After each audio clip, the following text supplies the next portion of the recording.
שלום עליכם, היינו עוד שבוע, שלום עליכם, עוד שבוע של פרשה, הפעם אנחנו בפרשת קורח. פרשת קורח בא ללמד, קורח היה, איך אומרים קשה, מי הוא היה קורח? וזה נלמד.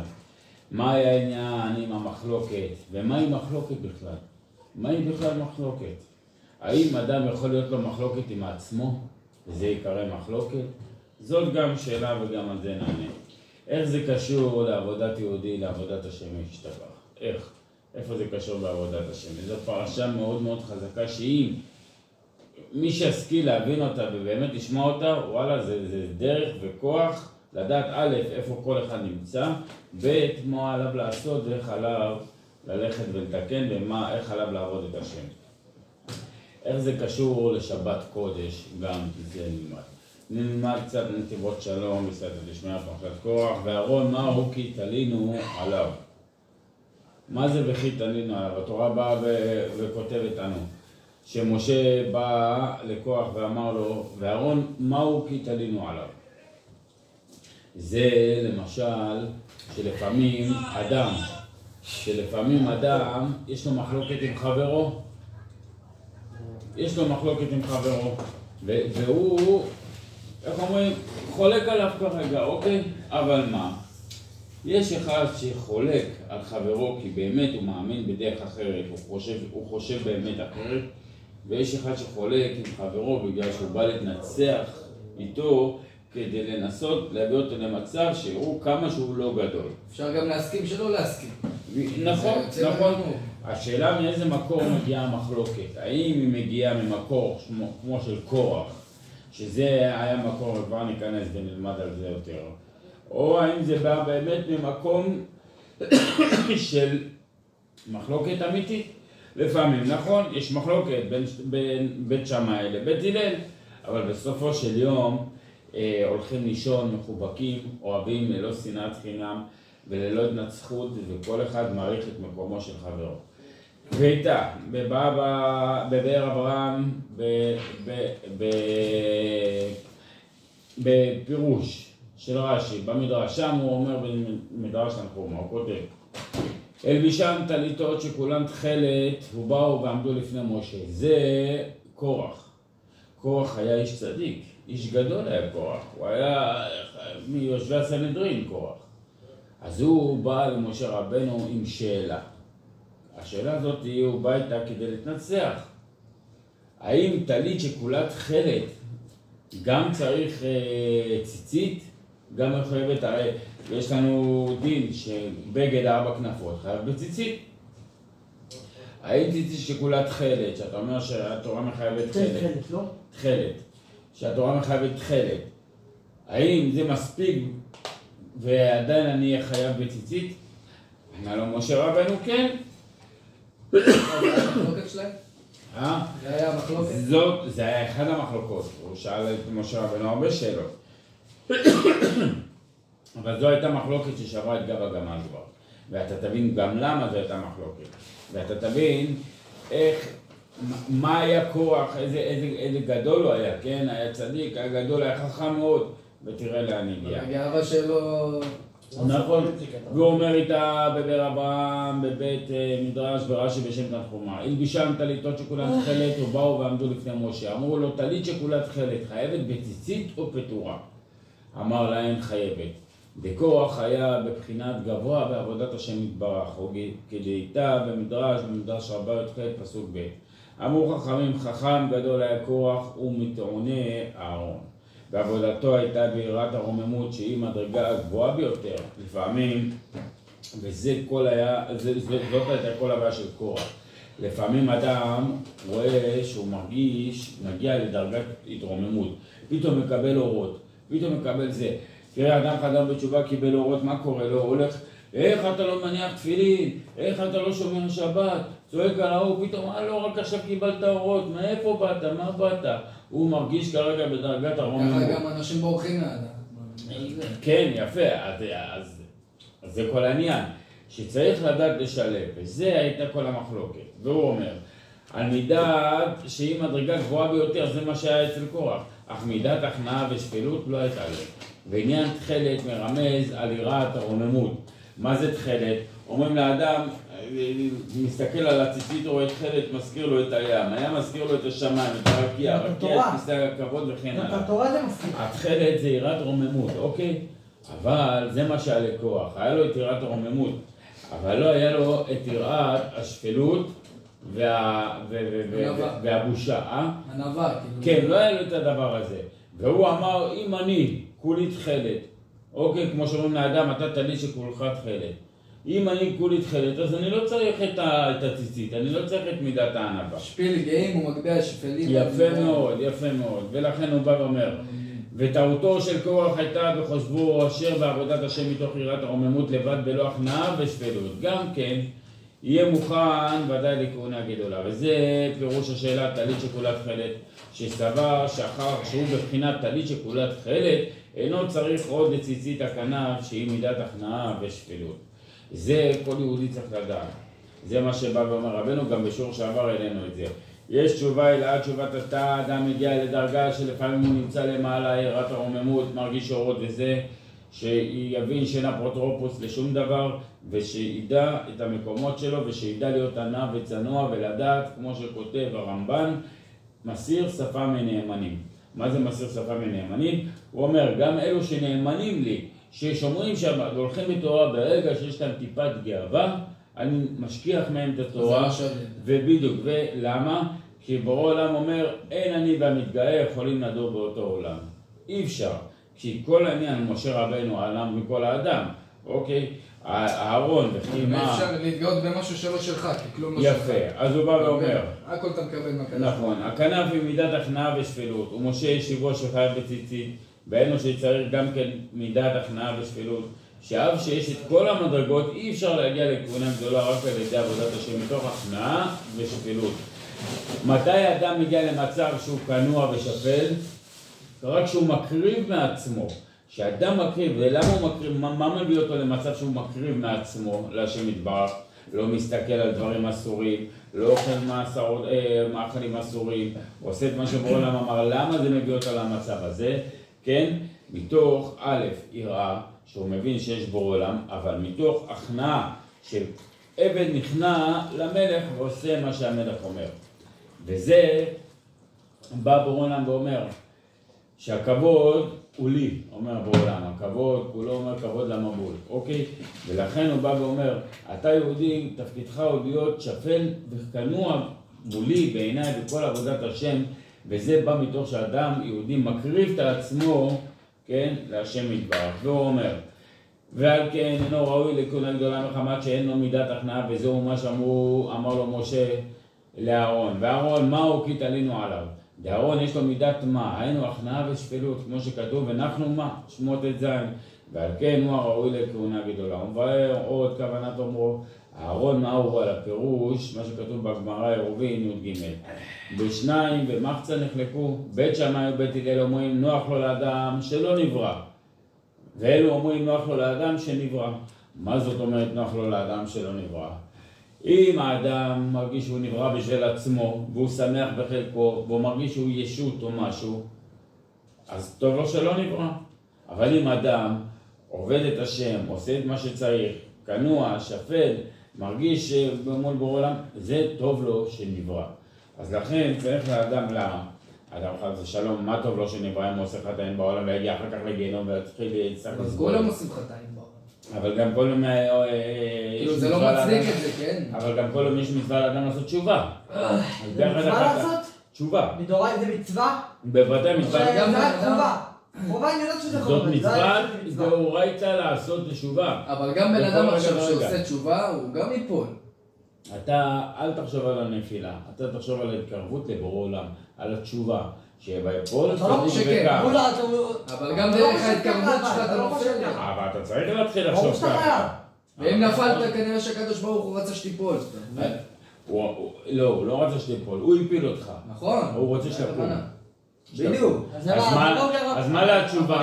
כל החיים זה לקום וליפול. יפה, כל החיים זה עבודה. כל החיים זה תחומות. כל עוד אתה חי, אתה בעולם של עבודה, נגד היצר הרע, עד שתהיה הגאולה, עד שזה... אנשים נלחמו 120 שנה, כל עוד אתה חי, זה המצב, אל תחפש עכשיו, איך אומרים, יעקב ביקש שלווה וקפצה עליו הרוח הרע והרוגזה, העץ הרע. מה זה שלווה? אתה בעולם של מלחמה, אתה בעולם שצריך לתת מעצמך, להקריב מעצמך, אתה בתיקונים פה, תתקן, תעשה מה שאתה צריך כמו גבר, כמו יהודי. אין מה, עד שהגיע השלב שבורא להם יגיד, זהו, בזה האדם תיקן את שלו, פה אני כבר לא נותן לו יותר. כאילו כבר לא היה לו קושי בדבר הזה. ואומרים, כל אדם שהצליח לתקן דבר אחד מסוים, אין מצב שהילדים שלו ודורי דורות שלו יעברו את אותו ניסיון.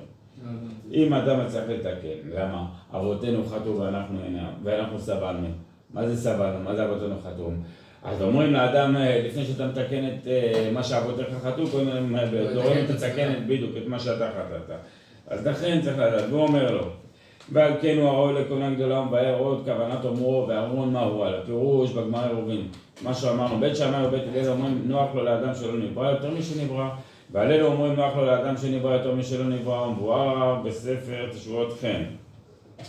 אשר אלו ואלו דברי אלוקים חיים, אם האדם לעצמו נוח לו שלא נברא, שליבו שבור בקרבו, וכשמגיע לעשות מצווה יודע שאין שייכות לזה וירא מגשת לעשות המצווה. זה האדם שיש לו מצווה עכשיו לעשות, הוא רואה, עכשיו נסע ברחוב, הוא רואה איזה מצווה עכשיו באה לידו, תפילין. ולא רק תפילין, לא, כל מצווה. כל מצווה, אבל מה? בדרך כלל אדם רגיל שיש לו איזה אינטרס מהמצווה. הוא מחפש... לא, יעשה את זה בשביל משהו. בדיוק, בשביל סוג של כבוד, אפילו מספיק שיגידו לו כל הכבוד, אתה מבין? הוא מחפש לעשות ככה מצווה בלי שאף אחד ידע או בלי זה, זה קשה לאדם. מצווה בלי תכלית. אז יפה, אדם שיש לו שפלות וכניעה מול בורא עולם, אז הוא ירא מלא לעשות את המצווה. כי אני לא עושה את זה בשביל הכבוד. אני עושה את זה כי בורא עולם ציווני. וזה הסיפור עם הכבוד. למה זה שאוהב כבוד, הכבוד בורח ממנו, וזה שלא אוהב כבוד, הכבוד בא אליו. למה? הרי שהכבוד ילך לזה שאוהב אותו. מה, ייתן לו יותר חיבוק, לא? יפה. מאיפה בא הכבוד? למי שייך הכבוד? כבודו מלא עולם. הכבוד לבורא עולם, נכון? מה יקרה אם הכבוד ילך לזה שאוהב אותו ורוצה אותו? הוא ישאיר אותו אצלו. אז לאן הוא הולך? לזה שלא רוצה אותו. ואז מה קורה כשזה מגיע לזה שלא רוצה אותו? מה הוא עושה? הוא משליך את הכבוד למי? לבורא עולם. תבין, ואז הכבוד חוזר למקום שלו. תשליך אליו. לכן בדיוק, לכן הכבוד הולך לזה שלא רוצה אותו. וככה, ככל שאדם שפל יותר ונכנע יותר, אז הוא זוכה להגיע לדרגות ומעלות גבוהות, כי אדם שהוא כנוע ושפל, אין אצלו למה זה קרה, למה נעשה, למה בורא עולם עשה לי ככה, הנה שאמרתי שבת ועכשיו עוד הפעם חזר לי זה, אבל קשה לי, אבל אין אצלו את הדברים האלה. אחד שכנוע, הוא יודע, אני עושה קודם מה ציווני בורא עולם. והוא אומר, אדם, גם כתבנו את זה, אדם נקרא ארץ, אוקיי? תראו, מצמיח שיער כמו דשא, אורו נראה כמו אדמה, וכן הלאה וכן הלאה. אדם הוא ארץ, גם בעבודה שהוא עושה, ואז הוא מצמח. ולא מזמן, עכשיו סיימנו פרשת המרגלים, שהלכו וטעו את הארץ. אדם הוא ארץ, אדם שבא ואומר על עצמו, אני לא יכול, די, נמאס לי מהחיים האלה, די, החיים האלה קשים, די, יום ככה, יום ככה, יום ככה. וזה אחד שתר את הארץ, לא נכון, לא נכון. בורא עולם מביא את האדם שלם, מביא את האדם טהור קדוש. זה שקלקלת את עצמך בכל מיני מעשים וכאלה וזה. זה לא אומר שהארץ לא טובה. תקן את מעשיך ותראה שהדברים משתנים. תראה שהכל הולך טוב. אני גם ראיתי איזה שיעור, על איזה אחד ש... כאילו, אם אתה תגיד כל הזמן אחרי החטא, שעשית, מה עכשיו בטח השם יעשה לי ככה ויעשה לי ככה, זה באמת מה שיקרה, אתה מבין? אבל כאילו, אתה צריך להגיד אחרי העבירה ההפך, אתה מבין? נכון, תדע לך, כל מחלוקת שיש בעולם, עכשיו, אדם שטר ואומר, החיים שלי, זה מחלוקת עם עצמו. זה מחלוקת שהוא נותן עם עצמו. אם אתה תחשוב שיגיע אליך רע, יגיע אליך רע. הרי מאיפה באה המחלוקת? ממה נוצר מחלוקת? מחוסר אמונה, מחוסר ביטחון. כי אדם שמאמין ובוטח שהכל מאיתו יתברך, איזה מחלוקת? ביטחון בהשם 100%. בא בן אדם עכשיו צעק עליך, אמר לך מילים לא יפות, זה. מי אמר? בורא עולם שלח אותו להגיד לי. ואם שתקת זה שכר? יפה מאוד. ואם לא שתקת ויש לך מחלוקת, סימן שאתה לא בוטח. ואם אתה בוטח, לא מספיק, אתה מבין?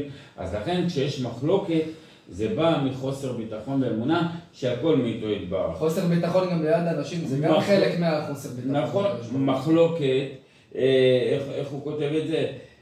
מחלוקת מביאה לחוסר אמונה בביטחון, מחלוקת מביאה חס ושלום לפגם הברית, מחלוקת מביאה את האדם לחילול השבת, מחלוקת מביאה את האדם לעניות, אוקיי? אבל יש דבר אחד שבא בורא עולם ואומר, אפילו ישראל עבדו עבודה זרה ויש שלום ביניהם, אני מוחה להם. וזה מה שהיה צריך להיות עם קורח. היה צריך להיות לו שלום. ראית את משה רבנו בתפקיד מסוים, אתה רואה ניסים, אתה רואה הכל, בורא עולם העמיד אותו שם, כך רצה בורא עולם. תאריך, תפרגן, זה לפרגן לחברך. אתה רואה את הארון, מה אתה חושב עכשיו משה שם אותו להיות איזה תפקיד בגלל שזה אח שלו, מה זה קומבינות פה? זה פה ציווי של בורא עולם. תאריך, אדרבה, חבר שלי יתקדם באיזה תפקיד, נהיה מנכ"ל, נהיה עשיר, אדרבה, תפרגן, לבריאות, זה חבר שלי, טוב לי. ככה צריך להיות, לא, מחלוקת, למה מה הוא יותר טוב ממני? למה מה הוא זה, אתה זה אתה, הוא זה הוא, וכל אחד זה עולם בפני עצמו, ושהיהודי ידע להעריך את עצמו באמת, ולדעת מה הוא שווה, ושהוא חלק אלוקא ממעל, אז הוא ידע שהוא שווה ואין לו סוף, לא בכסף ולא בתפקיד ולא בשום דבר. והוא אומר, הוא אף אם הוא עובד השם, מכיוון שאין לו הכנעה ושפלות, אין זה רצון השם יתברך ונוח לו שלא נברא, וזהו מה שהשיבו משה. ואהרון מהו? פירוש שאהרון לפגוש עבור בקרבו, כל כך בחינת ונחנו מה? שהוא בטל ומבוטל בעיני עצמו, מרגיש שאינו ראוי לשמש בעבודת השם בקודש הקודשים, שאין לו שום שייכות לזה. וכל מה שעושה הוא משמש בכהונה גדולה, הוא רק מחמת ציווי השם יתברך שציווה. אף שמכיר בעצמו שאינו ראוי, זה מה שהיה אהרון. ובורא עולם מעיד עליו. הוא, גם אם הוא נהנה בעבודת השם, לא נהנה בעבודת השם, יש לו טעם, אין לו טעם, אני עושה כי בורא עולם ציווה אותי. או לא מעניין אותי, אני מרגיש, לא מרגיש, בא לי, לא בא לי, נעים לי, לא נעים לי. כמו לקום לעבודה. אז לפעמים אהרון כן הרגיש אור, לפעמים לא, אבל הוא קודם כל עושה את מה שציווה. אין אצלו מי אנחנו, מה אנחנו. ככה זה היה אהרון. והיה יוצא מכל זה, הוא שגם כוח היה בגאות, שהוא חמור מאוד, כמו שאמרו חז"ל סוטה היא, שהקדוש ברוך הוא אומר על המתגאה, אין אני והוא יכולים לדור בעולם. שהוא ביטוי שלא נאמר על שום חטא, רק על החטא הזה. חטא הגאווה. חטא הגאווה. יש, אחד הדברים שמוצאים את האדם מן העולם זה הגאווה. אחד שמתגאה, על מה יש לך להתגאה? מה אתה, משהו? מי עשה משהו? מי אתה? הכל בורא עולם. יפה, אז על מה אתה מתגאה? אם אתה מתגאה, כנראה שאתה מרגיש שאתה בורא עולם בעולם הזה. ואז בורא עולם בא ואומר, אתה בורא עולם? אנחנו ביחד לא יכולים לדור. והוא אומר, והוא מכיוון שעניין הגאות הוא שנוא לפני המקום, ועל כן היה גם כוח חמור כל כך עד בחינת ויעבדו מתוך הקהל. שהוא כמאמר מרן, זכר צדיק לברכה, מאמר כתוב, ובאו עובדים בארץ אשור. ישעיהו כ"ז. אשור הוא עניין גאות, שהוא תקיף בדעתו וליבו שלם בקרבו. ועל כן נקרא עובד שאין בשבילו תשובה.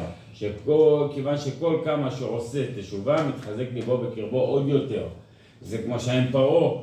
כמה בורא עולם נתן ניסיונות, בסדר, אני אשחרר אותם, עוד פעם חיזק את ליבו. עוד פעם דרך. למה? כי כל עוד אדם אין לו הכנעה, הרי מה זה ארץ כנען? כנען היא לכנען, יפה, כנען היא ארץ הכנענים, לאלה שנכנעים רק שיכולים להיכנע לבורא עולם ולהבין שיש מלך מאחורי המלכים ושצריך לעשות מה שהוא ציווה אותנו, אז להם ראוי הארץ עצמה.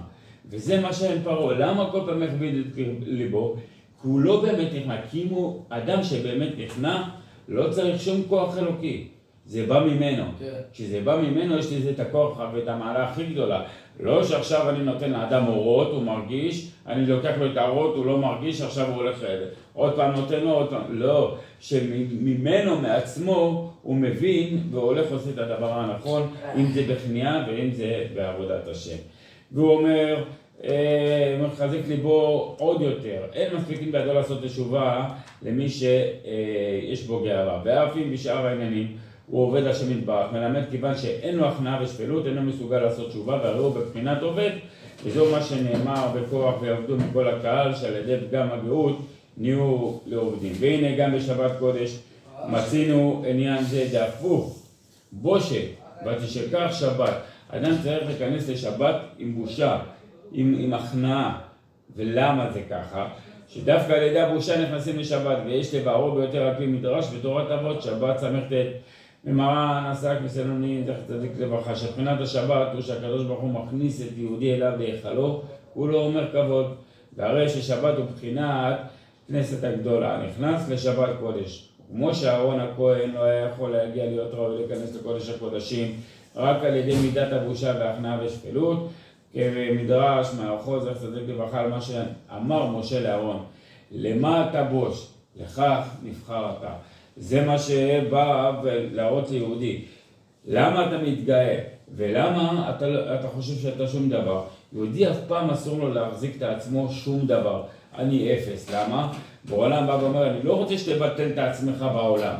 אני רוצה שתדע מה אני רוצה ממך, מה התפקיד שלך ומה הייעוד שלך. אבל אין לי עניין שתבטל את עצמך בעולם. כי אם אתה מבטל את עצמך מעולם, אז למה הבאתי אותך? אני רוצה שתגלה את עצמך ותעלה את כל התאבות ואת כל כולך לקודש הקודשים, וזה יכול לבוא רק מתוך יראה, הכנעה ושפלות. ואנחנו כבר לקראת סיום, והוא אומר, אדם צריך לפשפש במעשיו לפני ערב שבת, אבל הוא אומר, שבת י"ב, שמה, מסרת שבת י"ב, שמה כותב, אדם מפשפש בבגדיו לפני ערב שבת, שמה לא ימצא מעות, ויצא איתו מרשות הרשות. אוקיי? אבל מה? בהם חכמים אומרים, אל תקרא בגדיו, אלא בוגדיו. ומה שהיהודי בגד כל השבוע, שעשה נגד רצון השם. שלא התפלל, שלא שמר את הברית, שלא יסתכל על דברים לא טובים. זה הוא צריך לפשפש בבגדותיו, במה שהוא בגד, ואז להיכנס לשבת עם תשובה, כי למדנו שיעור שעבר, שאחד זמני התשובות זה בערב שבת. אז זה מה שאומר, חייב אדם למשמש בבגדו ערב שבת עם חשיכה בבגדו, זה מלשון בגידה שצריך למשמש בבגדותיו. וכל העניינים שבגדר בהם במשך השבוע, שבגד בהם במשך השבוע, שעשה נגד רצון השם, שצריך לבוא חנן מטה בערב שבת עם חשיכה, ועל זה אמר רבי יוחנן הלכתה רבתי לשבת, שזוהי הליכה וכניסה רבתי לשבת, שאדם מכין את עצמו לשבת. כן, לא בדקה 90, הכל בדקה 90, ועד מלכה שבת הוא כבר יהיה ונוקח, לא. האדם רוצה לסחוב את הקדושה. מה זה מכין את עצמו לשבת? אין לו מה לעשות. לא, אני אגיד לך מה זה להכין את עצמו, נכון. האדם רווק אומר, בסדר, אמא שלי מבשלת, אבא שלי עושה, דודה שלי, אין לי יותר מדי מה, אוקיי? מה זה להכין? אדם עכשיו הלך לים, סתם דוגמה, כן? הלך, הוא יודע בשעה 7 בערב נכנס שבת. תכין את עצמך 3 שעות לפני. לך לנו עכשיו, הרי למה אדם צריך להכין את עצמו? למקווה, לתפילה, מנחה, ערבית, אז זה אדם יכין את עצמו, יושב קצת, לומד תהילים, קורא קצת פרשת שבוע, זה נקרא להכין את עצמך רוחנית, כדי שהגשמיות, ולמדנו, כל מה שיוצר את הגשמיות בסופו של יום זה הרוחניות, לכן חייב אדם להשקיע ברוחניות, כדי שהגשמיות שלו תהיה מתוקנת. הוא אומר, וכן אין יהודי יכול בסדר עבודתו הטבעית להיכנס לשבת קודש, ורק בכוח הביטול שאתה בוש. מה זה בוש? שאדם מבין שכל השבוע הוא לא עשה רצון השם, הוא מצטער. אבל אני ממש מצטער שלא למדתי כמו שצריך כל השבוע, שלא התפללתי כמו שצריך כל השבוע, שלא עשיתי א' ב' ג' כל השבוע, אני מצטער ואני עושה תשובה לפני ערב שבת, ובסייעתא דשמיא מקבל עצמי בשבוע הבא לעשות את הדברים יותר נכון. והוא אומר, לכך נבחרת, שיהודי ידע שכל מה שעובר עליו, שלא יסתכל על עושה ולה, כי מהירה ימלו. למה?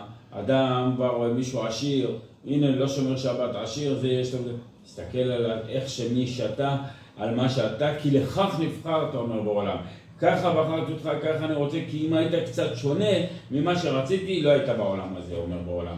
לכן לכך נבחרת להיות במצב הזה ולעבוד אותי כמי שאתה ואיך שאתה. על ידי גודל הבושה יכול להשיג בחינת הכניסה לשבת קודש, הוא אומר. אדם יש לו טרוניות ותלונות, כמו שאמרנו, על אנשים, על חברים, על עצמו, על המשפחה. אם יש לו אפילו על עצמו טרוניות, זה אומר זה חוסר ביטחון. אדם צריך לעשות חשבון נפש, בוודאי, אבל בין זה לבין עכשיו להשליך, לפעמים אדם משליך את הצרות שלו על אחרים. מה האחרים צריכים לסבול מהצרות שלך? אני מוצא עליהם את העצבים שלו. יפה, למה הם צריכים לסבול? אתה מבין, בורא עולם מביא לך מתנה, הביא לך את הניסיון הזה, למה כולם צריכים לזה? אז לכן, וכתוב, אדם מקבל דין שמיים באהבה, נמחקים לו כל עוונותיו. ואדם שעושה לעצמו דין שמיים בעולם הזה, לא דנים אותו בשמיים. אדם עשה עבירה, עשה משהו, יודע עכשיו... זה הניסיון אבל הכי קשה, אתה יודע, כאילו... קח אחד... לקבל זפתנו של החיים ולהגיד... קח אחד 100 שקל בשבילו, עכשיו זה הרבה כסף. אחד 50 שקל זה הרבה כסף. 1,000 שקל, משהו שיציג לאדם.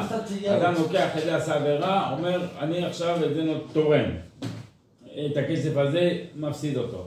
בגלל העבירה שעשיתי, יש לו צער מזה, פעם בעולה יעשה את זה, אתה מבין? הוא יחשוב פעמיים, אם אני אעשה את זה, אני יכול עוד פעם להפסיד את הכסף הזה, למה לי? לכן אדם שעושה לעצמו דין בעולם הזה, לא דנים אותו בשמיים, בתנאי שהדין כואב לו באמת, והוא מצטער וכן הלאה. והכנת יהודי לשבת קודש, יהודי רק שמכין את עצמו, כמו שצריך, וכל אחד יכול לדעת, שעתיים לפני שבת גם זה מספיק זמן כדי להכין, לנוח חצי שעה. כי כשיהודי בא לערב שבת עייף לבית כנסת בגלל שהוא היה בים ולא נח, זה שכרו בהפסדו. אם בא, לך לים, תהנה וזה, אבל תיקח לזמנים גם שאתה צריך לנוח ויש תפילה וזה. טוב, זמנים קרובים. יהודי הוא בן מלך, הוא אמור לחשב לו את הזמנים. קחו לאלף אלפי הבדלים, הממלכה שם בבריטניה, תראו, הכל עובד לפי מלוכה, לפי זה.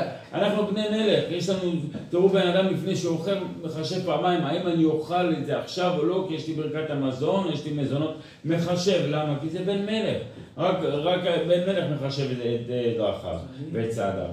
לכן צריך לדעת.